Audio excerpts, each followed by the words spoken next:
Hi all, good evening and welcome back. അപ്പോൾ MPCE 011 സൈക്കോപാത്തോളജിയുടെ അവസാനത്തെ class ആണ് ഇന്ന്. Free class. റെഗുലർ ക്ലാസ് ഞാൻ മൺഡേ ആണ് സ്റ്റാർട്ട് ചെയ്യാൻ വേണ്ടി വിചാരിക്കുന്നത്. ബിക്കോസ് നമുക്ക് 2 സബ്ജക്റ്റ് എങ്കിലും തീർക്കുന്ന രീതിയിലാവണം. ഒത്തിരി ഉണ്ട്, അപ്പൊ അതുകൊണ്ടാണ് മാക്സിമം പെട്ടെന്ന് തീർക്കുന്ന രീതിയിലാക്കാം. ഓക്കെ, അപ്പോൾ ഇന്ന് എടുക്കാൻ പോകുന്നത് സൈക്കോപാത്തോളജിയിലെ അവസാന ഭാഗമാണ്. നമ്മൾ ഒത്തിരി കാര്യങ്ങൾ പാത്തോളജിയിൽ ഡിസ്കസ് ചെയ്തല്ലോ. അതിൽ നമ്മൾ എത്തി നിന്ന അപ്രോച്ചുകളായിരുന്നു. അതായത് മാനസിക രോഗം വരുന്നുണ്ട് ഓരോ തിയറിസ്റ്റുകളും എങ്ങനെ പറഞ്ഞു എന്നുള്ളതാണ്. അതിൽ സൈക്കോ അനാലിറ്റിക് അപ്രോച്ചാണ് നമ്മൾ വിശദമായിട്ട് നോക്കിയത്. അതിന്റെ വളരെ ഡീറ്റെയിൽഡ് ആയിട്ടുള്ള ഒരു 3 ക്ലാസ്സുകൾ ഞാൻ ഡിസ്ക്രിപ്ഷനിൽ അപ്ലോഡ് ചെയ്തിട്ടും ഗ്രൂപ്പിൽ അപ്ലോഡ് ഒക്കെ ചെയ്ത് തന്നിട്ടുണ്ടായിരുന്നു. കൂടാതെ നമ്മളും ഡിസ്കസ് ചെയ്തു. പിന്നെ നമ്മൾ തുടങ്ങിയത് ഹ്യൂമനിസ്റ്റിക് അപ്രോച്ച് ആണ്. ഹ്യൂമനിസ്റ്റിക് അപ്രോച്ച് നമ്മുടെ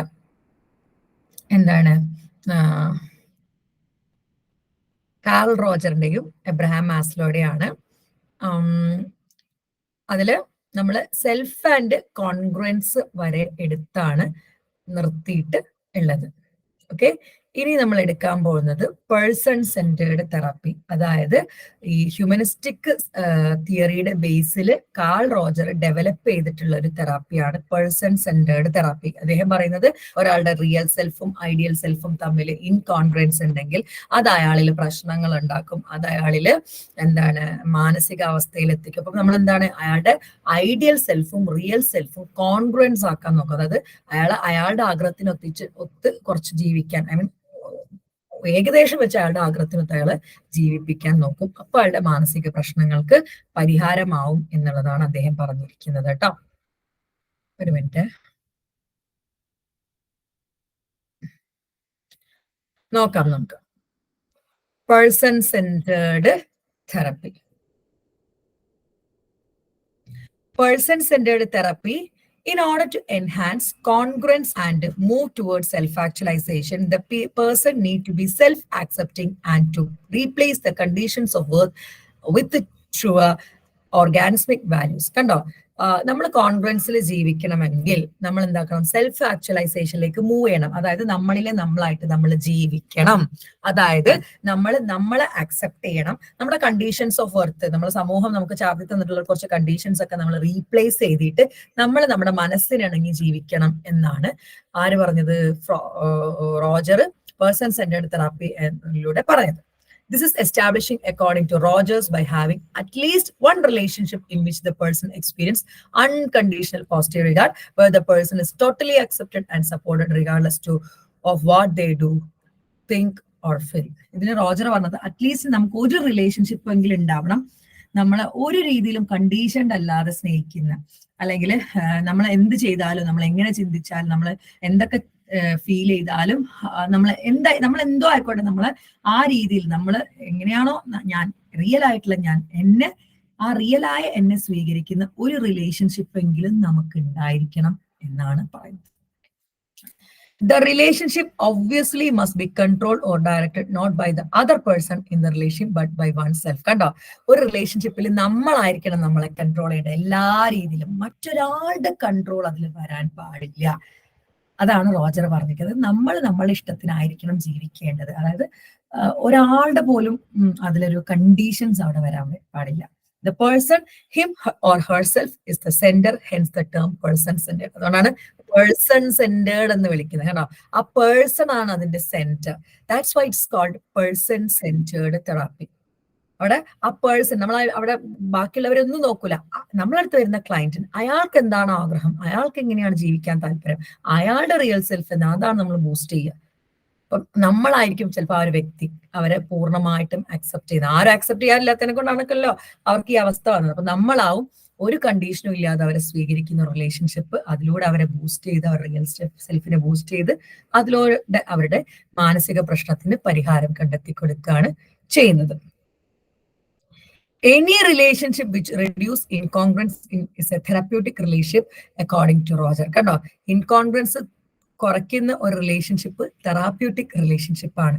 such a relationship is characterised by one person experiencing another person whom communicates unconditional positive regard, empathy, that is accepting the other person's experiences the world in an entirely different manner from yourself and reflecting about what this is like, genuineness, that is being oneself rather than playing a role of, say, therapist, friend, parent or teacher. കണ്ടോ, നമ്മള് ഒരു therapeutic റിലേഷൻഷിപ്പിൽ റോജറിന്റെ പ്രകാരം ഒരു person centred തെറാപ്പിയിൽ നമ്മൾ എന്തൊക്കെയാണ് ക്ലയന്റിന് കൊടുക്കുക? Unconditional positive regard, ഒരു കണ്ടീഷനും കൂടാതെ അവരെ അക്സെപ്റ്റ് ചെയ്യുക. എമ്പതി, അവരായിട്ട് നിന്ന് അവരെ പറ്റി ചിന്തിക്കുക. അതായത് ഇപ്പം ബിജി ആണ് എന്റെ ക്ലയന്റെങ്കിൽ ബിജി ആയിട്ടാണ് ഞാൻ ബിജിനെ പറ്റി ചിന്തിക്കുക. അതാണ് അവരായിട്ട് ചിന്തിച്ചിട്ട് റിഫ്ലക്ട് ബാക്ക് ചെയ്യുക. പിന്നെ ജെന്യുവിൻ ആയിരിക്കുക. ഇതൊക്കെയാണ് നമ്മൾ കൊടുക്കുക നമ്മുടെ ക്ലയന്റിന്. If a person demonstrates these three qualities consistently in a relationship, they are offering a therapeutic corners to another person. ഈ മൂന്നെണ്ണം നമ്മൾ ആർക്കെങ്കിലും കൊടുക്കുകയാണെങ്കിൽ അതിനർത്ഥം നമ്മൾ തെറാപ്യൂട്ടിക് റിലേഷൻഷിപ്പ് ആണ് അവരുമായിട്ട്. എന്തൊക്കെയാണ് ഇവിടെ കറക്റ്റ് പറയുന്നുണ്ട് കേട്ടോ. അൺകണ്ടീഷണൽ പോസിറ്റീവ് റിഗാർഡ്, എമ്പതി, ജെന്വിൻനെസ്. ഈ മൂന്നെണ്ണം മറ്റൊരാൾക്ക് നമ്മൾ പ്രൊവൈഡ് ചെയ്യുന്നുണ്ടെങ്കിൽ ആ ഒരു റിലേഷൻ ഒരു തെറാപ്യൂട്ടിക് റിലേഷൻഷിപ്പ് ആയിരിക്കും എന്നാണ് റോജർ പറഞ്ഞിരിക്കുന്നത്. അപ്പൊ എന്തൊക്കെയാണ് പേഴ്സൺ സെന്റേർഡ് തെറാപ്പി എന്ന് പറഞ്ഞാൽ? പേഴ്സൺ സെന്റേർഡ് തെറാപ്പി എന്താക്കുന്നുണ്ട്? നമ്മുടെ കോൺഫിഡൻസ് എൻഹാൻസ് ചെയ്യുന്നുണ്ട്, നമ്മളെ സെൽഫ് ആക്ച്വലൈസേഷനിലേക്ക് എത്തി. ഇവിടെ റോജർ എങ്ങനെയാണ് നമ്മളുടെ വരുന്ന പേഴ്സണിനെ അൺകണ്ടീഷണലി, അതായത് ആ പേഴ്സൺ ആയിട്ട് തന്നെ നമ്മൾ അക്സെപ്റ്റ് ചെയ്യാണ് ചെയ്യുന്നത്. ടോട്ടലി അക്സെപ്റ്റ് ചെയ്യാൻ സപ്പോർട്ട് ചെയ്യുക. ഒരു റിലേഷൻഷിപ്പെങ്കിലും നമുക്ക് അങ്ങനെ വേണം എന്നാണ് റോജർ പറയുന്നത്. അങ്ങനെയുള്ള റിലേഷൻഷിപ്പാണ് തെറാപ്യൂട്ടിക് റിലേഷൻ. അതായത് ആ വ്യക്തിനെ നമ്മൾ എന്ത് ചെയ്യാണ്? അൺകണ്ടീഷണൽ പോസിറ്റീവ് റിഗാർഡ്, അതായത് ഒരു കണ്ടീഷനും ഇല്ലാണ്ട് നമ്മൾ അവരെ അക്സെപ്റ്റ് ചെയ്യാണ്. എമ്പതറ്റിക്കൽ അണ്ടർസ്റ്റാൻഡിങ്, അവരായിട്ട് നിന്ന് അവരെ നമ്മൾ മനസ്സിലാക്കാണ്. ജെനുവിൻ ആയിരിക്കുക. ഈ മൂന്ന് ക്വാളിറ്റി ആരെങ്കിലും ഒരാൾക്ക് കൊടുക്കുന്നുണ്ടെങ്കിൽ അത് തെറാപ്യൂട്ടിക് റിലേഷൻഷിപ്പ് ആണെന്നാണ് ആര് പറഞ്ഞിരിക്കുന്നത്? റോജർ പറഞ്ഞിരിക്കുന്നത്. ഓക്കെ ആണോ? ഓക്കെ ആണോ? പറഞ്ഞേ ഓക്കെ ആണോ എന്ന്. നല്ല രസകരമായിട്ടുള്ള തെറപ്പി ആട്ടോ റോജറിയൻ തെറപ്പി. നമ്മൾ അയാളുടെ ഐഡിയൽ സെൽഫും റിയൽ സെൽഫും ചാർട്ട് വരയ്ക്കുക ചെയ്യുക. എന്നിട്ട് എവിടെയാണ് അയാൾക്ക് ഇൻകോൺഗ്രുവൻസ് വന്നത് എന്നിട്ട് ഐഡിയൽ സെൽഫിനെ റിയൽ സെൽഫിലേക്ക് എത്തിക്കുകയാണ് ചെയ്യുക.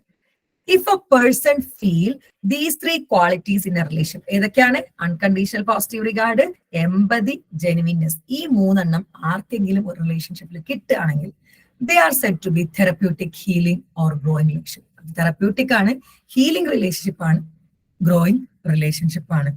Evaluation, some of the criticism raised against humanistic approaches are. ഇനി ഹ്യൂമനിസ്റ്റിക് അപ്രോച്ചിന്റെ കുറച്ച് ക്രിറ്റിസിസം ആണ്.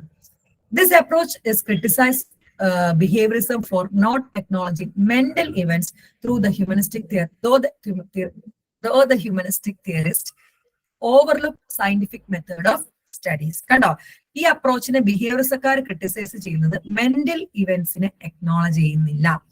യെസ്, ഹ്യൂമനിസ്റ്റിക് തിയറിസ്റ്റുകൾ സയന്റിഫിക് മെത്തേഡിലൂടെ ഒക്കെയാണ് ഓവർലുക്ക് ചെയ്തിട്ടൊക്കെയാണ് ഉണ്ടാക്കിയിരിക്കുന്നെങ്കിലും മെന്റൽ ഇവന്റിനെ, ഒരു മാനസിക അവസ്ഥകളെ കൂടുതലും പ്രതിപാദിക്കുന്നില്ല. റിയൽ സെൽഫും ഐഡിയൽ സെൽഫും മാത്രമാണ് നോക്കുന്നത്. Wishful thinking of man is not supported by scientific investigation and fact. Wishful thinking ആണല്ലോ, ഞാൻ എങ്ങനെയാണ്, ഞാൻ വിഷ് ചെയ്യാണ്. അപ്പൊ വിഷ്ഫുൾ തിങ്കിങ്ങിലൂടെയാണ് ഈ റിയൽ സെൽഫും ഐഡിയൽ സെൽഫും ഒക്കെ ഉണ്ടാവുന്നത്. അത് സയന്റിഫിക് ഇൻവെസ്റ്റിഗേഷനും ഫാക്ടും സപ്പോർട്ട് ചെയ്യുന്നില്ല.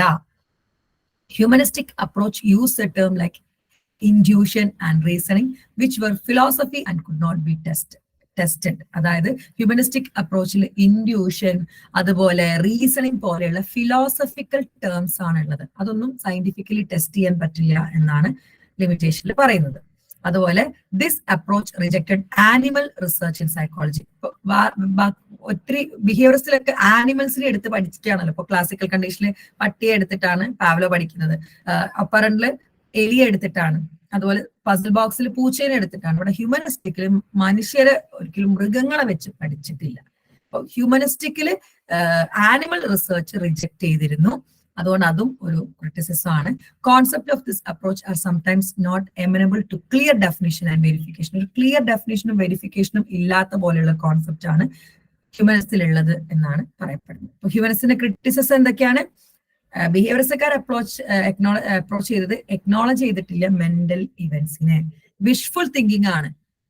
ഒരു മനുഷ്യന്റെ അത് സയന്റിഫിക്കലി ഇൻവെസ്റ്റിഗേറ്റ് ചെയ്യാൻ പറ്റില്ല, സപ്പോർട്ട് ചെയ്യുന്നില്ല എന്നൊക്കെയാണ് പറയുന്നത്. അതുപോലെ ഇൻഡ്യൂഷൻ റീസണിങ് പോലെയുള്ള ടേംസ് ആണ് ഹ്യൂമനിസ്റ്റിക്കിലുള്ളത്. അത് ഫിലോസഫിയുടെ ആണ്, അത് ടെസ്റ്റ് ചെയ്യാൻ പറ്റില്ല എന്ന് പറയുന്നുണ്ട്. ആനിമൽ റിസർച്ചിന് ഈ അപ്രോച്ച് റിജക്ട് ചെയ്തിട്ടുണ്ട്. അതുപോലെ തന്നെ ക്ലിയർ ഡെഫിനിഷനും വെരിഫിക്കേഷനും ഒന്നും ഇതിലില്ല, നമ്മുടെ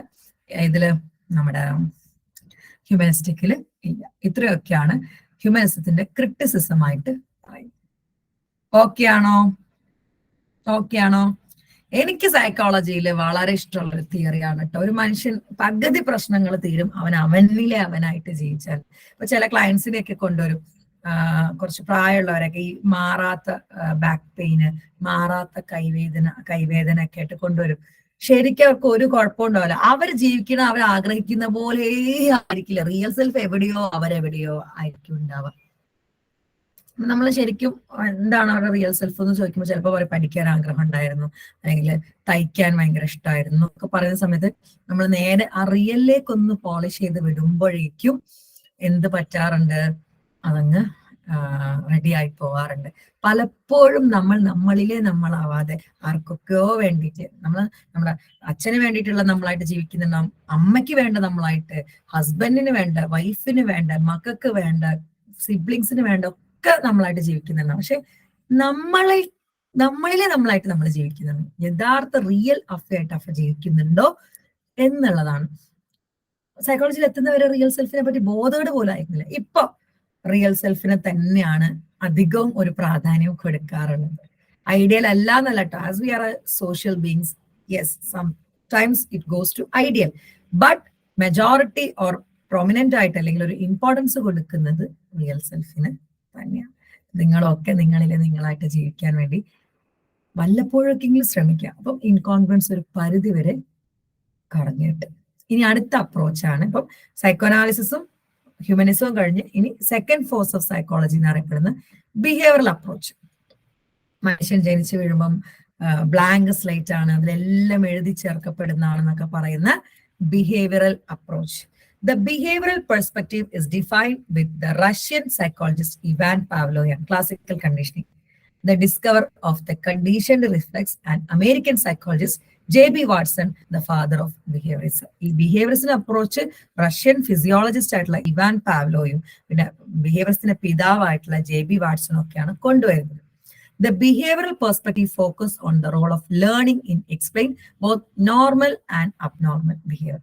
ഒരു മനുഷ്യൻ നോർമൽ ബിഹേവിയറും അബ്നോർമൽ ബിഹേവിയറും എങ്ങനെ ലേൺ ചെയ്യുന്നു എന്നാണ് ബിഹേവിയറൽ പെർസ്പെക്റ്റീവ് പറയുന്നത്. ക്ലാസിക്കൽ കണ്ടീഷനാർ പറയുന്നത് കണ്ടീഷൻഡ് ആവുന്നതാണെന്ന്, ഓപ്പറന്റാർ പറയുന്നത് എന്താണ്, റിവാർഡ്മെന്റും പണിഷ്മെന്റും കാരണമാണ് ലേൺ ചെയ്യുന്നത് normal and abnormal behaviour.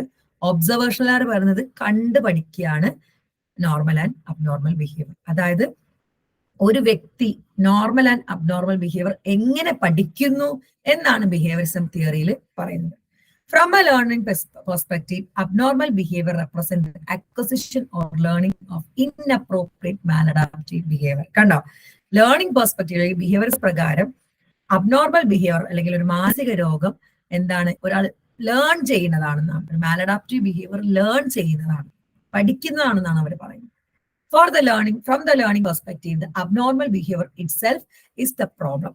It is the perspective. In this perspective, abnormal behavior is learned in much the same way as normal behavior. ഒരു വ്യക്തി ഒരു നോർമൽ ബിഹേവിയർ, കുഞ്ഞ് വെയിറ്റിൽ നിന്ന് ചോറ് വാരി കഴിക്കാൻ പഠിക്കുന്ന പോലെയാണ് ഒരു അബ്നോർമൽ ബിഹേവിയർ ആയിട്ടുള്ള ദേഷ്യവും വാശിയും ഒക്കെ ഒരു വ്യക്തി പഠിക്കുന്നത്. അതായത് ഒരു നോർമൽ ബിഹേവിയർ പഠിക്കുന്ന പോലെയാണ് അബ്നോർമൽ ബിഹേവിയറും പഠിക്കുന്നത്. നഖം കടിക്കുക, അങ്ങനെയുള്ള അബ്നോർമൽ ബിഹേവിയർ ഒക്കെ ഒരു നോർമൽ ബിഹേവിയർ ഒരു വ്യക്തി എങ്ങനെയാണോ പഠിക്കുന്നത് അതുപോലെയാണ് പഠിക്കുന്നത് എന്നാണ് ആര് പറഞ്ഞിരിക്കുന്നത്, ബിഹേവിയറിസ്റ്റ് പെർസ്പെക്റ്റീവിൽ വിശ്വസിക്കുന്ന സൈക്കോളജിസ്റ്റാണ്. ഇവിടെ ക്ലാസിക്കൽ കണ്ടീഷനിങ് ഉണ്ട്, ഓപ്പറൻ കണ്ടീഷനിങ് ഉണ്ട്, അതുപോലെ തന്നെ ഒബ്സർവേഷണൽ കണ്ടീഷനിങ് ആണ് വരുന്നത്. ഈ ക്ലാസിക്കൽ കണ്ടീഷനിങ് പ്രകാരം പറയുന്നത് കണ്ടീഷൻഡ് ആവുന്നതാണ് എന്ന്. അതായത് ഒരു അൺകണ്ടീഷൻഡ് സ്റ്റിമുലസ്, അതായത് നാച്ചുറലി വരുന്ന ഒരു സ്റ്റിമുലസ് ഒരു ന്യൂട്രൽ സ്റ്റിമുലസുമായിട്ട് പെയർ ആവുകയാണ്. പെയർ ആവുന്ന സമയത്ത് ഈ ന്യൂട്രൽ സ്റ്റിമുലസ് കണ്ടീഷൻഡ് സ്റ്റിമുലസ് ആവും. അതായത് ഈ നാച്ചുറൽ സ്റ്റിമുലസിന് കൊടുക്കുന്ന അതേ റെസ്പോൺസ് ഈ കണ്ടീഷൻഡ് സ്റ്റിമുലസ് കൊടുക്കാൻ തുടങ്ങും. ഇതിനെയാണ് classical conditioning എന്ന് പറയുന്നത്.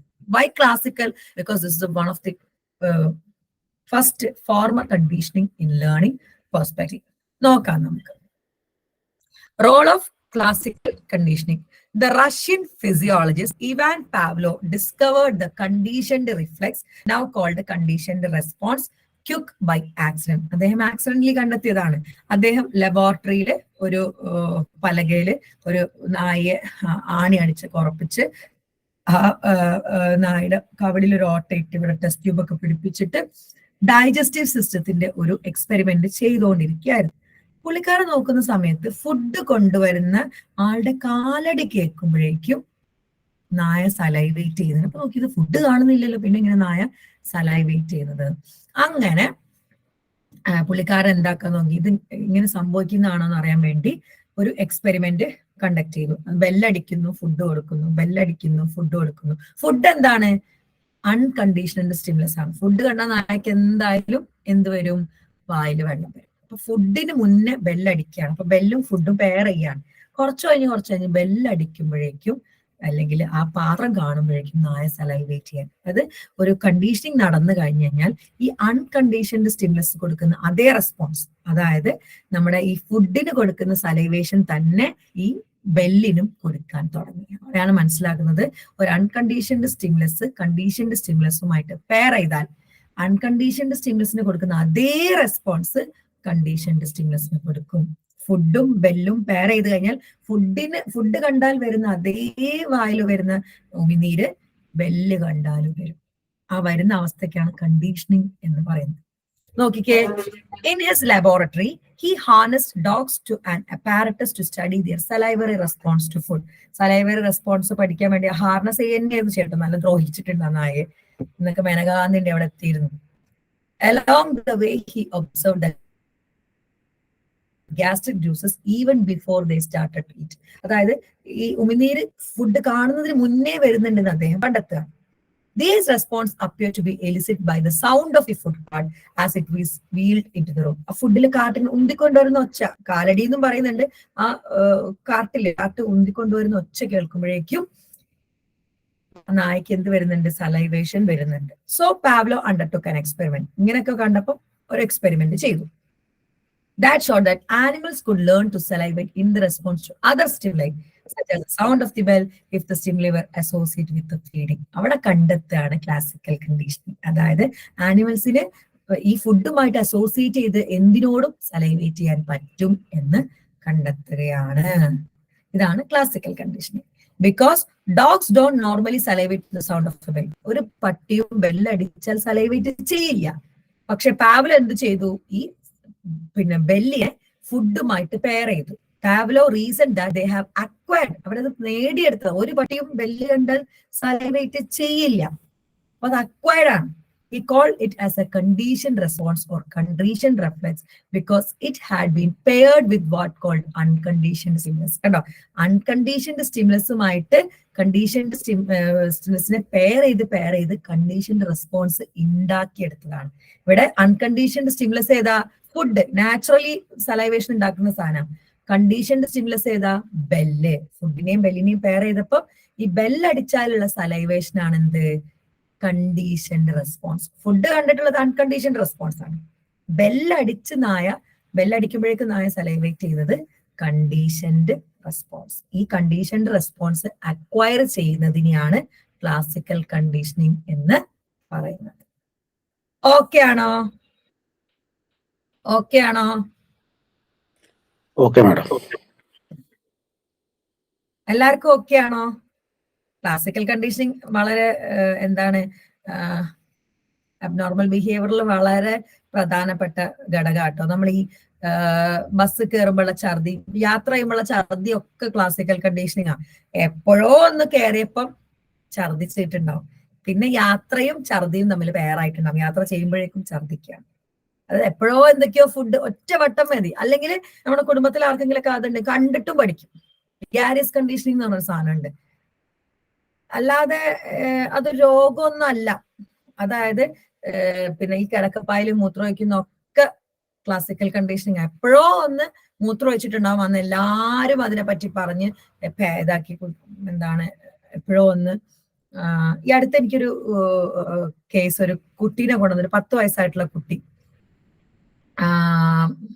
കൊറോണ സമയത്ത് ഒറ്റപ്പെട്ടു പോയതാ. കാരണം എല്ലാരും ക്വാറന്റൈനിൽ, ഈ കുട്ടിക്കും ഈ കുട്ടിന്റെ ഗ്രാൻഡ് ഫാദറിനും മാത്രം എന്താ പറയാ എന്താ പുറത്തിരിക്കേണ്ടി വന്നത്. അവർ മാത്രം റൂമിൽ, ബാക്കിയുള്ളവരൊക്കെ ക്വാറന്റൈനിൽ. കുട്ടി എപ്പോഴോ ഒന്ന് കൈ കുടിച്ചു പോയതാ. പിന്നെ അത് കണ്ടീഷൻഡായി. പിന്നെ കുട്ടിക്ക് എന്തൊരു ടെൻഷൻ വരുമ്പോൾ കുട്ടി കൈ കുടിക്കുക ചെയ്യുന്നു. 10 വയസ്സായി കൈ കുടിച്ചുകൊണ്ടിരിക്കുകയാണ്. For instance, a person may develop a phobia for riding on elevators following a traumatic experience on elevator. കണ്ടോ, ഒരു എലിവേറ്ററിന് എപ്പോഴും തെന്നി വീഴാൻ പോയി, പിന്നെ എലിവേറ്റർ കാണുന്നതന്നെ പേടി. ക്ലാസിക്കൽ കണ്ടീഷനിങ് ആണ്. എന്തൊക്കെയോ ഫുഡ് കഴിച്ച ഒരു ദിവസം യാത്ര ചെയ്താൽ നന്നായിട്ട് ഛർദ്ദിച്ചു, കണ്ടീഷൻ ഉണ്ടാവും. പിന്നെ വണ്ടി കാണുമ്പോഴേക്കും ഛർദ്ദിക്കാൻ തുടങ്ങും. In this example previously neutral stimulus ആണ്. പണ്ട് ഒരു പ്രശ്നമില്ലാത്ത എലിവേറ്റർ ആ ഒരു ട്രോമയോട് അസോസിയേറ്റ് ആയി. കണ്ടോ, പ്രീവിയസ്ലി ന്യൂട്രലായിരുന്നു എന്ത്, ബസ്. അത് ഛർദി എന്ന ട്രോമയോട് എന്തായി, കണ്ടീഷൻ്റെ. പിന്നെ എന്താണ്, ബസ് കാണുമ്പോഴേക്കും അല്ലെങ്കിൽ വണ്ടി കയറുമ്പോഴേക്കും ഛർദിക്കാൻ വരികയാണ്. പല അങ്ങനത്തെ ലൊട്ടിലൊടുക്ക് പ്രശ്നങ്ങളും ക്ലാസിക്കലി കണ്ടീഷൻ. അതങ്ങനെ തന്നെ അൺപെയർ ചെയ്യാനും പറ്റും കേട്ടോ. ഈ ബസ് കയറുന്ന ഛർദിയൊക്കെ ശരിക്കും ബിഹേവിയർ തെറാപ്പി കൊടുത്താൽ നല്ല വ്യത്യാസം വരും. കിടക്കപ്പായലും മൂത്രം ഒഴിക്കല്, ബെഡ് വെറ്റിങ്ങിനൊക്കെ നമ്മൾ ട്രീറ്റ്മെന്റ് കൊടുക്കാറുണ്ട്, കൈ കുടിക്കലൊക്കെ. Role of apparent conditioning. Classical conditioning can explain the development of simple reflexive. ഇനി ഇത്രയാട്ടോ ക്ലാസിക്കൽ കണ്ടീഷനിങ് വരുന്നത്. അതായത് അൺകണ്ടീഷൻഡ് സ്റ്റിമുലസ് ഒരു കണ്ടീഷൻ സ്റ്റിമുലസുമായിട്ട് പെയർ ചെയ്യുമ്പോൾ അവിടെ കണ്ടീഷൻഡ് റെസ്പോൺസ് വരുന്നതാണ്. പല മാനസിക രോഗങ്ങളും അങ്ങനെ വരുന്നതാണ്. ന്യൂട്രൽ ആയിട്ടുള്ള സാധനം ട്രോമയുമായിട്ട് എന്ത് ചെയ്യാണ്, പെയർ ആവുകയാണ്. ഓക്കെ ആണോ? ഓക്കെ ആണോ? പറഞ്ഞേ ഓക്കെ ആണോ എന്ന്. ക്ലാസിക്കൽ കണ്ടീഷനിങ് കാരണം എങ്ങനെയാണ് ഒരു മനുഷ്യന് മാനസിക രോഗം വരുന്നത് അല്ലെങ്കിൽ മാനസിക പ്രശ്നം വരുന്നത് എങ്ങനെയാണെന്ന് മനസ്സിലായല്ലോ. ഇനി അടുത്തതാണ് role of operant conditioning. What? Role of operant conditioning. Classical conditioning can explain the development of simple reflexive response, such as salivating cues associated with food, as well as emotional response to fear stimuli that have been paired with painful or aversive stimuli. Classical conditioning is simple reflexive response വെച്ചിട്ടാണ്, food, salivation പോലെയുള്ളതൊക്കെ വെച്ചാണ് പറയുന്നതെങ്കിൽ, but classical conditioning does not account for more complex behaviors. വലിയ ബിഹേവിയറിനെ പറ്റി classical conditioning പറയുന്നില്ല. such as studying, working, socialisation, preparing meal, അങ്ങനെയുള്ള complex ആയിട്ടുള്ള കാര്യങ്ങളെ പറ്റിയിട്ടൊന്നും ക്ലാസിക്കൽ കണ്ടീഷനിങ് പറയുന്നില്ല. ക്ലാസിക്കൽ കണ്ടീഷനിങ് മെയിൻ ആയിട്ട് ഫോബിയ എന്നുള്ള രോഗത്തെയാണ് മെയിൻ പറയുന്നത്.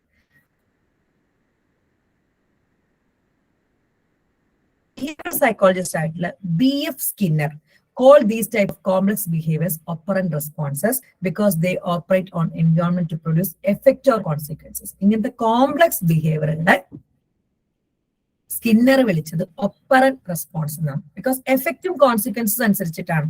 നല്ല എഫക്റ്റ് ആണെങ്കിൽ തുടർന്നുകൊണ്ടിരിക്കും, അല്ലെങ്കിൽ നല്ല കോൺസിക്വൻസസ് ആണെങ്കിൽ, അതായത് റീഇൻഫോഴ്സ്മെന്റ് ആണ് കിട്ടുന്നതെങ്കിൽ തുടർന്നുകൊണ്ടിരിക്കും, പണിഷ്മെന്റ് ആണ് കിട്ടുന്നതെങ്കിൽ അവിടെ വെച്ച് നിർത്തും. Okay. In operant conditioning responses are acquired and strength by their consequences. കാരണം റെസ്പോൺസുകൾ സ്ട്രെങ്ത് ചെയ്യുന്ന എങ്ങനെയാ, കോൺസിക്വൻസസ്. പോസിറ്റീവ് കോൺസിക്വൻസസ് ആണെങ്കിൽ റെസ്പോൺസ് തുടർന്നുകൊണ്ടിരിക്കും, നെഗറ്റീവ് ആണെങ്കിൽ നിർത്തും. ഒരു മീൽ ഉണ്ടാക്കി എല്ലാവരും പറഞ്ഞ അടിപൊളിയാക്കുന്നത്, പിന്നെ ഇടക്കിടക്ക് മീല് ഉണ്ടാക്കും.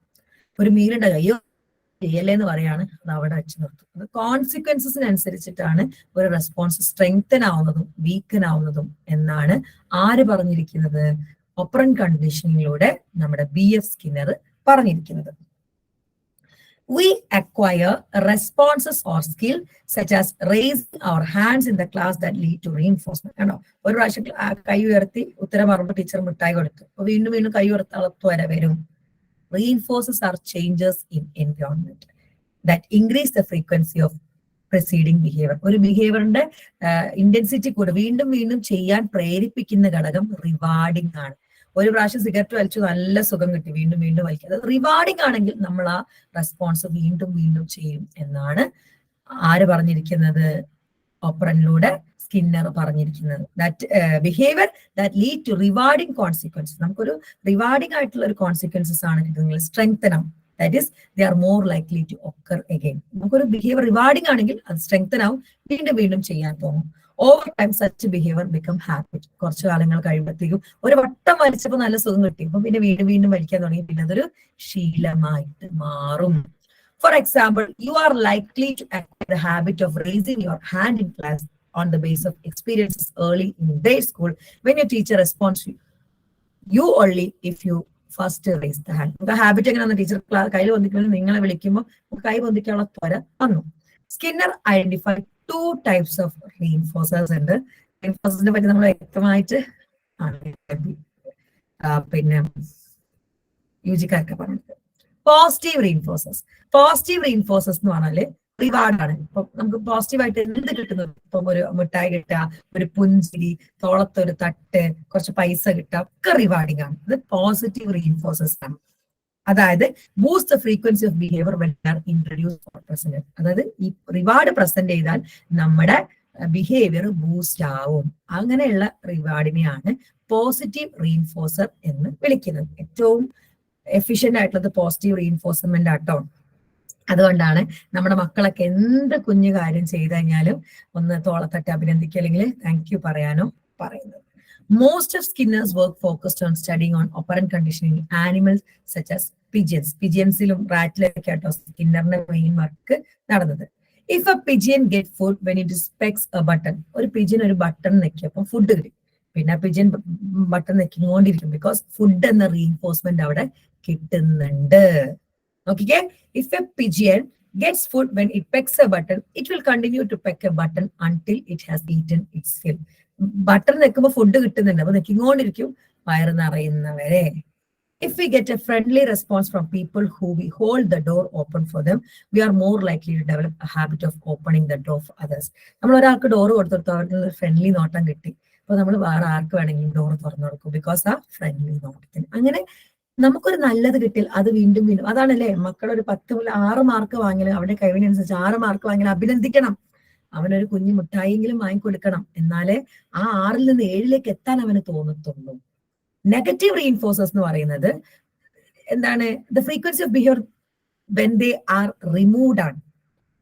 അതായത് if picking A crying child stops the crying, the behaviour picking A child is negative. അതായത് ശിക്ഷ കിട്ടാതിരിക്കാൻ വേണ്ടി നമ്മൾ, അതായത് നെഗറ്റീവ് ഒഴിവാക്കാൻ വേണ്ടി നമ്മൾ ചെയ്യുന്ന എന്തും നെഗറ്റീവ് റീഇൻഫോഴ്സ്മെന്റ് ആണ്. ഓക്കെ, കുട്ടി കരച്ചിൽ നിർത്താൻ വേണ്ടി കുട്ടീനെ എടുക്കുന്നത് നെഗറ്റീവ് റീഇൻഫോഴ്സ്മെന്റ് ആണ്. കുട്ടി ചിരിക്കുന്നതിന് വേണ്ടി കുട്ടീനെ എടുക്കുന്നത് പോസിറ്റീവ് റീഇൻഫോഴ്സ്മെന്റ് ആണ്. നല്ല മാർക്ക് കിട്ടാൻ വേണ്ടി പഠിക്കുന്നത് പോസിറ്റീവ് റീഇൻഫോഴ്സ്മെന്റ് ആണ്. തോൽക്കാതിരിക്കാൻ വേണ്ടി പഠിക്കുന്നത് നെഗറ്റീവ് റീഇൻഫോഴ്സ്മെന്റ്. ഇതാണ് പോസിറ്റീവ് റീഇൻഫോഴ്സ്മെന്റും നെഗറ്റീവ് റീഇൻഫോഴ്സ്മെന്റും. ഓക്കെ ആണോ? Positive reinforcement negative reinforcement okay ആണോ? പറഞ്ഞേ ഓക്കെ ആണോ? പറഞ്ഞേ positive reinforcement negative.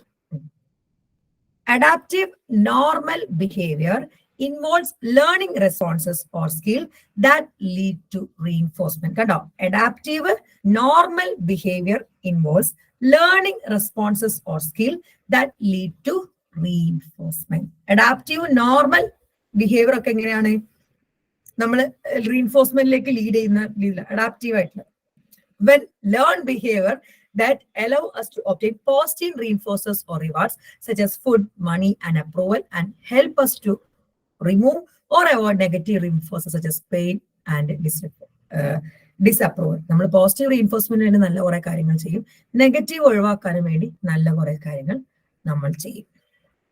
Okay, but if our early learning environment do not provide opportunities for learning new skill, we might be to be obtained reinforcement. അതായത് ഒരു early learning എൻവയോൺമെന്റിൽ ഒരു opportunity ഒന്നുമില്ല പുതിയ skill നേടിയെടുക്കാൻ. അപ്പൊ നമ്മൾ എഫേർട്ട് എടുക്കും സ്കിൽസിന് വേണ്ടിയിട്ട്. For example, A lack of social skill may reduce our opportunity for social reinforcement, approval or praise from others, which may lead in turn to depression and social isolation. കണ്ടോ?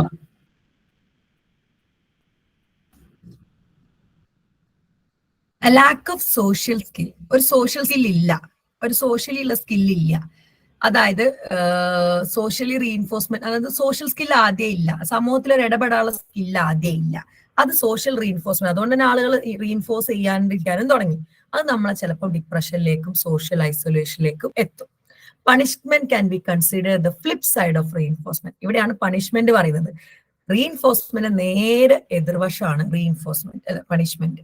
Punishment are aversive stimuli that decrease the frequency of behaviour they follow. കണ്ടോ, ഒരു behaviour strengthen ആക്കുന്നത് reinforcement, ഒരു ബിഹേവിയറിനെ decrease ചെയ്യിക്കുന്നത് punishment.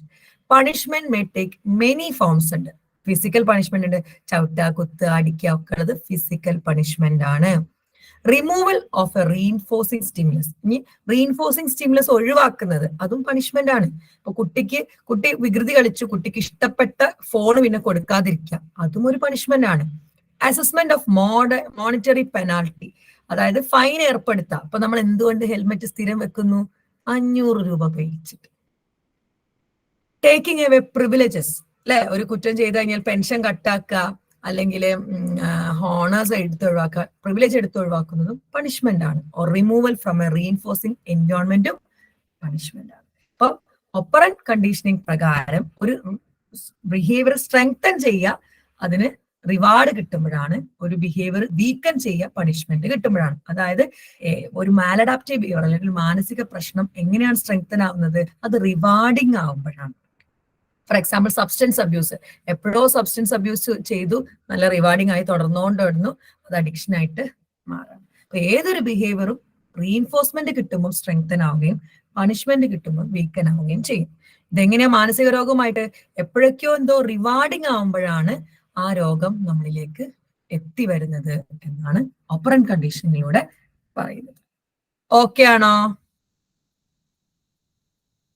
Okay ആണോ? ലേണിങ്ങിന്റെ classical കണ്ടീഷനിങ്ങും ആയി, ഓപ്പറന്റും ആയി അല്ലെ. ഇനി എന്താണ് social cognitive theory? Social cognitive theory പ്രകാരം, അല്ലെങ്കിൽ ഒബ്സർവേഷൻ ലേണിംഗ് തിയറി പ്രകാരം, ആൽബർട്ട് ബന്ദൂര ആട്ടോ പറയുന്ന കണ്ടുപഠിക്കുന്നതാണ് അല്ലെങ്കിൽ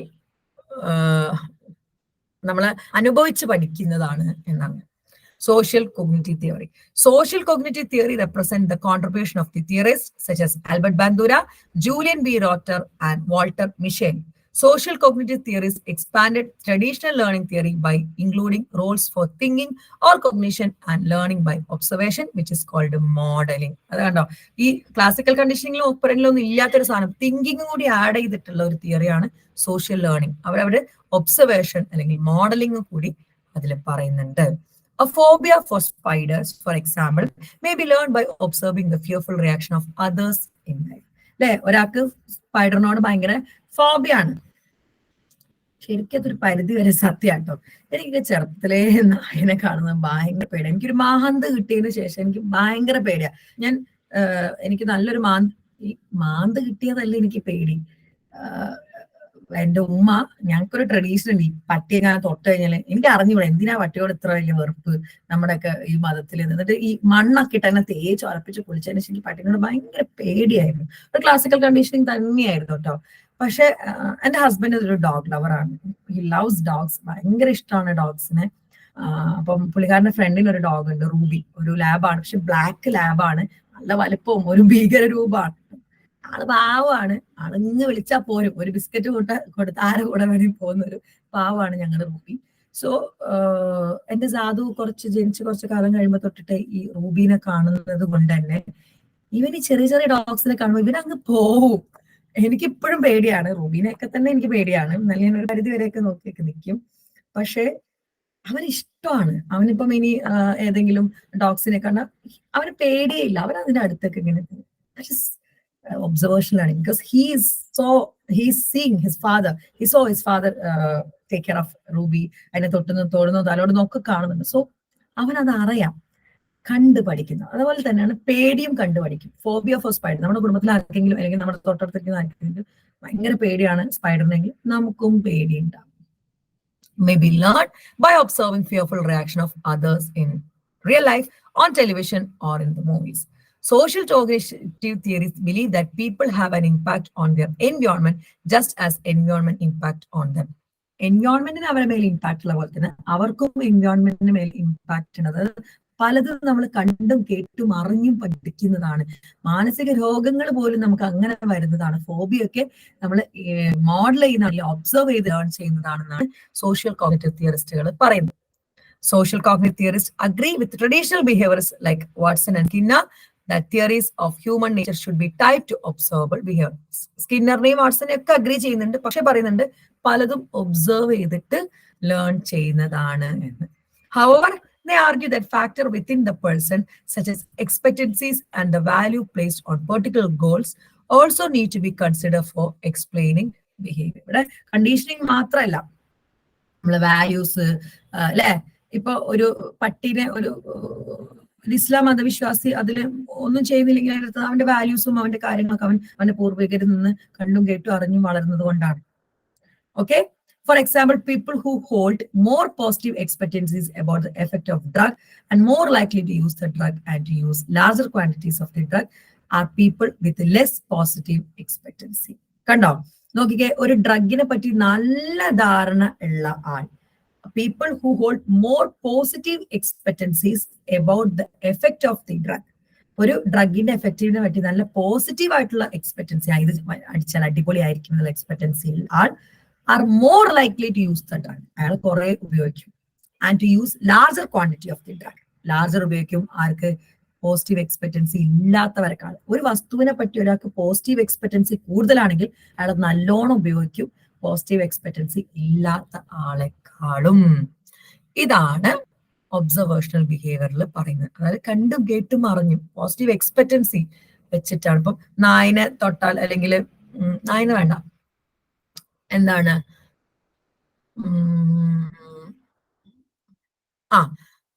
അമ്മക്ക് സ്പൈഡറിനെ പേടിയാണ് അല്ലെ, അപ്പൊ സ്പൈഡർ എന്തോ ഭീകരജീവിയാണ്. അപ്പൊ ഒരു പോസിറ്റീവ് എക്സ്പെക്ടൻസി, അപ്പൊ ഈ കുട്ടിക്കും സ്പൈഡറിനെ പേടിയായിട്ട് വരാം. അതായത് മാനസിക രോഗങ്ങൾ പോലും നമ്മുടെ ചുറ്റുമുള്ളവരിൽ കണ്ടും കേട്ടും അറിഞ്ഞും നമ്മൾ പഠിക്കുന്നതാണെന്നുള്ള രീതിയിലാണ് ഒബ്സർവേഷണൽ ലേണിംഗിൽ പറഞ്ഞിരിക്കുന്നത്. ഓക്കെ ആണോ? ഇനിയാണ് തെറപ്പി. അപ്പോ ബിഹേവിയർ തിയറിസം പ്രകാരം ബിഹേവിയർ മോഡിഫിക്കേഷൻ അപ്രോച്ചസ് ആണ് കൊടുക്കുക. വിശദമായിട്ട് പഠിക്കാനുണ്ട് കേട്ടോ ബിഹേവിയർ തെറപ്പി എന്താണെന്നൊക്കെ. Behaviour modification process and techniques used for treatment of maladaptive behavior based on different theories of behavioristic approach are called behavior modification. Behavioristic approach പ്രകാരം നമ്മൾ ഒരു മാനസിക രോഗത്തെ ട്രീറ്റ് ചെയ്യുന്നതിനെയാണ് ബിഹേവിയർ മോഡിഫിക്കേഷൻ എന്ന് പറയുന്നത്. ഇപ്പോ പിന്നെ ഞാൻ പറഞ്ഞില്ലേ, ബെഡ് വെറ്റിങ്ങിന്, നഖം കടിക്കുന്നതിനൊക്കെ ബിഹേവിയർ തെറാപ്പി കൊടുക്കുക, അല്ലെങ്കിൽ ബിഹേവിയർ മോഡിഫിക്കേഷൻ കൊടുക്കാറുണ്ട്. Conditions suitable for behavior therapy are main ആയിട്ട് ബിഹേവിയർ തെറാപ്പി കൊടുക്കുക ഫോബിക് ഡിസോർഡർ, ഫോബിയയ്ക്ക്, ഒബ്സസീവ് കമ്പൾസീവ് ഡിസോർഡർ OCDക്ക്, ജനറലൈസ്ഡ് ആൻസൈറ്റി ഡിസോർഡറിന്, പാനിക് ഡിസോർഡറിന്, ഹാബിറ്റ് ഡിസോർഡറിന്, സെക്ഷൽ ഡീവിയേഷൻ അല്ലെങ്കിൽ സെക്ഷൽ ഡിസ്ഫങ്ഷന്, സോഷ്യൽ സ്കിൽ ഡെഫിസിറ്റിലൊക്കെയാണ് നമ്മൾ മെയിൻ ആയിട്ട് ബിഹേവിയർ മോഡിഫിക്കേഷനിൽ കൊടുക്കാറുള്ളത്. ഇതിൽ തന്നെ major techniques use under behaviour modification എന്ന് പറയുന്നത് റിലാക്സേഷൻ തെറാപ്പി ഉണ്ട്, JPMR ഒക്കെ പോലെയുള്ള റിലാക്സേഷൻ തെറാപ്പി ഉണ്ട്, സിസ്റ്റമാറ്റിക് ഡീസെൻസിറ്റൈസേഷൻ ഉണ്ട്, ബയോ ഫീഡ്ബാക്ക് ഉണ്ട്, അവേർഷൻ തെറാപ്പി കൊടുക്കും, ഹാബിറ്റ് റിവേഴ്സൽ തെറാപ്പി കൊടുക്കും, modelling, shaping, token economy and cognitive behaviour therapy. ഞാൻ CBT സ്പെഷ്യലിസ്റ്റ് ആണ്, എന്നതും ഈ ബിഹേവിയറിന്റെ അണ്ടറിലാണ് വരുന്നത്. അപ്പോ ഇത് ഈ തെറാപ്പിനെ പറ്റി ഞാൻ കൂടുതൽ പറഞ്ഞില്ല, കാരണം വരും ചാപ്റ്റേഴ്സിൽ അടിപൊളിയായിട്ട് പഠിക്കാനുണ്ട്. ഇനി ബിഹേവിയർ പെർസ്പെക്റ്റീവിന്റെ ഇവാലുവേഷൻ ആണ്. Learning perspective have spawned a model of therapy called behaviour therapy, also called behaviour modification therapy, that involves systematically applying learning principle to help people change their behaviour. Learning principle, ഇപ്പൊ ഞാൻ CBT ആണ്, അപ്പൊ ഒരു ചിന്ത എങ്ങനെ ഉണ്ടായി, ആ ചിന്ത റാഷണൽ സാധനം കൊടുത്ത ചിന്തനെ ഒഴിവാക്കുക ചെയ്യുക. അതായത് എങ്ങനെ ലേൺ ചെയ്തു, അതിന്റെ ഓപ്പോസിറ്റ് സാധനം ഉപയോഗിച്ച് അതിനെ അൺലേൺ ആക്കിപ്പിക്കുക. ഇതാണ് ശരിക്കും ബിഹേവിയർ തെറാപ്പിയിൽ ഒരു പരിധി വരെ വിശ്വാസം മാറുകയും ചെയ്യട്ടെ. അപ്പൊ കൂടോത്രം കാരണമാണ് ഞാൻ ഇടക്കിടക്ക് തല കറങ്ങി വീഴുന്നതെന്ന് പറഞ്ഞ ഒരു പേഷ്യന്റിന്റെ അടുത്ത് വരുമ്പോൾ ആ കൂടോത്രം എന്നത് വെറും സാങ്കല്പികമാണ്, അതുകൊണ്ടൊന്നും സംഭവിക്കാനില്ല എന്നുള്ള രീതിയിലുള്ള റാഷണൽ ചിന്ത തെറാപ്പിയിലൂടെ കയറ്റി വിട്ടാൽ ഞാൻ ആളുടെ തലകറക്കം അതോടെ നിൽക്കും. എങ്ങനെയാണോ ഇത് പഠിച്ചത് അത് അതുവഴി തന്നെ നമ്മൾ അൺലേൺ ചെയ്യിപ്പിക്കും. അതാണ് ബിഹേവിയർ മോഡിഫിക്കേഷന്റെ പ്രത്യേകത. Behavior therapy techniques have helped people overcome a wide range of psychological problems and phobia, anxiety disorder, sexual dysfunction ഒക്കെ. സെക്ഷൽ ഡിസ്ഫങ്ഷൻ ഒക്കെ പലപ്പോഴും ബിഹേവിയർ തെറാപ്പി തന്നെയാണ്, especially cognitive behaviour therapy. Premature ejaculation ഒക്കെ പെട്ടെന്ന് തന്നെ മാറ്റം വരാറുണ്ട്. ഡിപ്രഷനും നല്ല മാറ്റം വരും. ഡിപ്രഷന് വേണ്ടിയിട്ടാണ് ആരോൺ ബക്ക് CBT ഒക്കെ കണ്ടുപിടിച്ചത്. Moreover, reinforcement based program are now widely used, helping parents learn better parenting skills and helping children learn in the classroom. Some of the criticism ഈ റീഇൻഫോഴ്സ്മെന്റ് ബേസ്ഡ് പ്രോഗ്രാം പാരന്റിംഗിൽ ഏറ്റവും പ്രധാനപ്പെട്ട reinforcement. ഒരു കുഞ്ഞിനെ നന്നാക്കണമെങ്കിൽ positive റീഇൻഫോഴ്സ്മെന്റും negative പണിഷ്മെന്റും ആണ് കൊടുക്കേണ്ടത്. അതായത് കുഞ്ഞ് എന്ത് നല്ലത് ചെയ്താലും അതിനെ റീഇൻഫോഴ്സ് ചെയ്യുക. കുഞ്ഞ് തെറ്റായിട്ടാണ് ചെയ്യുന്നതെങ്കിൽ നെഗറ്റീവ് പണിഷ്മെന്റ് ഒന്ന് മൈൻഡ് ചെയ്യാതിരിക്കുക. രണ്ടാമത്തത് കുഞ്ഞിന് ഇഷ്ടമുള്ളത് കൊടുക്കാതിരിക്കുക. ഇതാണ് ഏറ്റവും. ഇനി ബിഹേവിയറിലുള്ള ക്രിറ്റിസിസം ആണ്. അപ്പൊ പോസിറ്റീവ് വശങ്ങളൊക്കെ മനസ്സിലായാലോ? ഒരുപാട്, കാരണം കൃത്യമായിട്ടുള്ള പ്രിൻസിപ്പിൾസ് വെച്ചിട്ടാണ് തെറപ്പി ചെയ്യുന്നത്. ഒത്തിരി രോഗങ്ങൾക്ക് ബിഹേവിയർ തെറാപ്പി നന്നായിട്ട് വർക്ക് ചെയ്യാറുണ്ട്. പാരന്റിങ്ങിനും റീഇൻഫോഴ്സ്മെന്റ് പണിഷ്മെന്റ് ടെക്നിക്സ് നന്നായിട്ട് വർക്ക് ചെയ്യാറുണ്ട്. ഓക്കെ ആണോ? പറഞ്ഞേ, ഓക്കെ ആണോ എന്ന് പറഞ്ഞേ. ഇനി ലിമിറ്റേഷൻസ് ആണ്. Behaviourism alone cannot explain the richness of human behavior and that human experience cannot be reduced to observable. ബിഹേവിയറിസക്കാർ പറഞ്ഞത് ഒബ്സർവ് ചെയ്യുന്ന ബിഹേവിയറിനെ പറ്റി മാത്രം സൈക്കോളജി പഠിച്ചാൽ മതി. നമുക്ക് കാണാൻ ഒബ്സർവ് ചെയ്യാൻ പറ്റുന്ന ബിഹേവിയർ മാത്രം സൈക്കോളജി പഠിച്ചാൽ മതിയെന്ന്. ഓക്കെ, അപ്പൊ അതിൽ കാണാൻ പറ്റുന്ന ബിഹേവിയർ മാത്രമല്ല ഒരു മനുഷ്യന് ചിന്തകളുണ്ട്, ഫീലിങ്സ് ഉണ്ട്, അതിനെ പറ്റി ഒന്നും ബിഹേവിയറിസം പ്രതിപാദിക്കുന്നേ ഇല്ല. ഫസ്റ്റ് ലിമിറ്റേഷൻ അതാണ്. രണ്ടാമത്തത്, many learning theories too, especially social cognitive theorists, have been dissatisfied with the strict behaviorist view that environmental involves reward, punishment, mechanically control our behavior. ഒരുപാട് ആൾക്കാർ ഈ കുഞ്ഞുങ്ങളെ അത് വെച്ചിട്ട് ചെയ്യാം, റിവാർഡ് പണിഷ്മെന്റ്. അപ്പൊ കൊച്ചിലെ ആ റിവാർഡ് പണിഷ്മെന്റ് നോക്കുകയാണെങ്കിൽ കുഞ്ഞിന്റെ സ്വഭാവമൊക്കെ നന്നാവും. പക്ഷെ വലുതായ റിവാർഡ് പണിഷ്മെന്റ് ഒന്നും വലിയ കാര്യമൊന്നുമില്ല. അതാണ് ഈ റിവാർഡ് പണിഷ്മെന്റ് കാര്യത്തിൽ ബിഹേവിയറിസത്തിൽ തന്നെ ഒബ്സർവേഷൻകാരൊന്നും വലിയ മൈൻഡ് കൊടുക്കുന്നില്ല. അതായത് ബാക്കിയുള്ളവർ തീരെ മൈൻഡ് വെക്കുന്നില്ല. ഈ റിവാർഡ് പണിഷ്മെന്റ് സിസ്റ്റത്തിന് പലരും സപ്പോർട്ട് ചെയ്തില്ലേ. ഈവൻ ബിഹേവിയറിസത്തിൽ തന്നെ സോഷ്യൽ കോഗ്നിറ്റീവ് തിയറിസ്റ്റുകൾ അതിനെ വല്ലാതെ എന്ത് ചെയ്യുന്നില്ല, പ്രാധാന്യം കൊടുക്കുന്നില്ല. ഇനി human experience, thoughts and dreams are formulate goals and aspirations. Behaviour does not seem to address much of what it means to be human. മനുഷ്യന് ഏറ്റവും വലിയ കാര്യങ്ങൾ അവന്റെ എക്സ്പീരിയൻസ്, അവന്റെ ചിന്തകൾ, അവന്റെ ഡ്രീംസ്, അവന്റെ ഗോൾസ് ഒക്കെ. ഇതിനെ പറ്റിയൊന്നും ബിഹേവിയറിസം അഡ്രസ് ചെയ്യുന്നേയില്ല. Social cognitive theorists have broadened the scope of traditional behaviorism, but critics claim that social cognitive theory places too little emphasis on genetic contribution to behavior and doesn't provide a full enough account to subjective experience such as self-awareness and flow of consciousness. ഈ social cognitive തിയറിയാണ് കുറച്ചുകൂടെ ബിഹേവിയറിസത്തിൽ നല്ലതെന്നാണ് പറയപ്പെടുന്നതെങ്കിലും അവിടെയുണ്ട്. ഇപ്പൊ ഒരു കുട്ടി ദേഷ്യപ്പെടുകയാണെങ്കിൽ social cognitive theorist പറയും അത് കണ്ടുപഠിച്ചാണ്, അച്ഛന്റെ അമ്മനെ കണ്ടുപഠിച്ചതാണ്. അവിടെ ജനിതകപരമായിട്ടുള്ള ഘടന, ചിലപ്പം മുത്തച്ഛൻ ഭയങ്കര ദേഷ്യക്കാരനായതുകൊണ്ടാവാം കുട്ടി ദേഷ്യക്കാരനായത്, ആ ജനിതക ഘടന പറയുന്നില്ല. അപ്പം ഈവൻ പ്രൊമിനന്റ് ആയിട്ടുള്ള ഒരു ബിഹേവിയറിസത്തിൽ പ്രൊമിനന്റ് ആയിട്ടുള്ള ഒരു ഏരിയ ആണ് സോഷ്യൽ കോഗ്നിറ്റീവ് തിയറി. പക്ഷെ അതിൽ പോലും എന്ത് ചെയ്യുന്നില്ല, ജനറ്റിക് കാര്യങ്ങൾ പറയുന്നു. ഇതൊക്കെ ലിമിറ്റേഷൻസ് ആണ്. ഓക്കെ ആണോ? ഓക്കെ ആണോ? പറഞ്ഞേ. നമ്മൾ ഇത്രയും ഈ ചാപ്റ്ററിൽ മൊത്തം ഒരാൾക്ക് എങ്ങനെ മാനസിക രോഗം വരുന്നു എന്ന് ഓരോ തിയറിസ്റ്റുകളും പറഞ്ഞതാണ് അല്ലെ. സൈക്കോനാലിസിസുകാർ എന്ത് പറഞ്ഞു? നമ്മൾ ഈ സൈക്കോസെക്ഷൽ സ്റ്റേജസിൽ സംഭവിക്കുന്ന ഫിക്സേഷൻ അൺകോൺഷ്യസ് മൈൻഡിൽ കിടന്നിട്ട് അതാണ് നമുക്ക് മാനസിക പ്രശ്നങ്ങൾ ഉണ്ടാക്കുന്നത്. ഇഡും ഈഗോ സൂപ്പർ ഈഗോ ഒക്കെ തമ്മിലുള്ള കോൺഫ്ലിക്റ്റ്. ഹ്യൂമനിസ്റ്റുകാർ എന്ത് പറഞ്ഞു? റിയൽ സെൽഫും ഐഡിയൽ സെൽഫും തമ്മിൽ ഇൻകോൺഗ്രൻസ് വരുമ്പോഴാണ് ഒരാൾക്ക് മാനസിക പ്രശ്നം വരുന്നത്. ബിഹേവിയറിസക്കാർ എന്ത് പറഞ്ഞു? കണ്ടും കേട്ടും അറിഞ്ഞും ഒക്കെയാണ്, കണ്ടീഷൻഡ് ആയിട്ടും അല്ലെങ്കിൽ ഒബ്സർവേഷൻ ആയിട്ടും ഒക്കെയാണ് പഠിക്കുന്നത്. കണ്ടോ, ഓരോ തിയറിസ്റ്റുകളും പറയുന്നത് ഓരോ തിയറിയാണ്. ഒരാൾക്ക് ഇങ്ങനെ മാനസിക രോഗം വരുന്നു, അതിനനുസരിച്ചാണ് ഓരോ തെറപ്പിയും. അല്ലാതെ ഒരു സൈക്കോളജിസ്റ്റിന് ഒരിക്കലും എല്ലാ തെറപ്പിയും കൂടി അപ്ലൈ ചെയ്യാൻ പറ്റില്ല. Because each and every theory has its underlying concept, how mental disorder is formulated. അതനുസരിച്ചിട്ടാണ് അവരുടെ തെറപ്പിയും വരിക.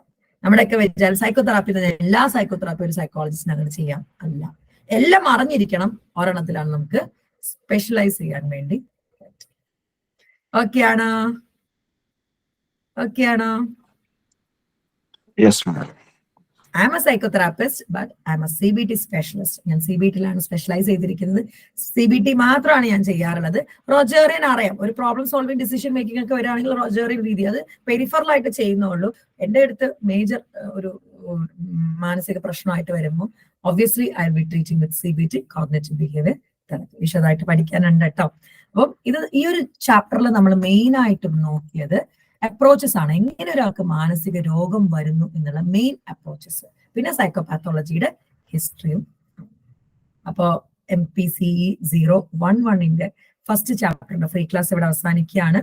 ഇനി മറ്റന്നാള്, അതായത് തേഴ്സ്ഡേ, നമ്മൾ MPCE 012 സ്റ്റാർട്ട് ചെയ്താണ്. അതിന്റെ കൂടി ഫ്രീ ക്ലാസ് കഴിയുമ്പോഴേക്കും നമ്മൾ റെഗുലർ ക്ലാസ് സ്റ്റാർട്ട് ചെയ്യും. 13 ഞാൻ പിന്നീടായിരിക്കും എടുക്കുക, കാരണം എനിക്ക് റെഗുലർ സ്റ്റാർട്ട് ചെയ്യും. ഓക്കെ, അപ്പോ കാരണം 301 പേജസ് ഉണ്ട് കേട്ടോ. നമ്മൾ വെറും 20 പേജ് മാത്രമാണ് നമ്മൾ നോട്ടിൽ നോക്കിക്കേ. 300 ഇവിടെ കാണുന്നുണ്ടോ, 301 പേജുകൾ ഉണ്ട്. നമ്മൾ വെറും എത്തിയിട്ടുള്ളൂ, ഇത്രയും എടുക്കാൻ ബാക്കിയുണ്ട്. അപ്പോ class was productive and informative. നാളെ നമ്മൾ വീണ്ടും കാണും. അത് SPF Abdullah signing off. Bye and take care. Good night. Thank you. Good night. Thank you.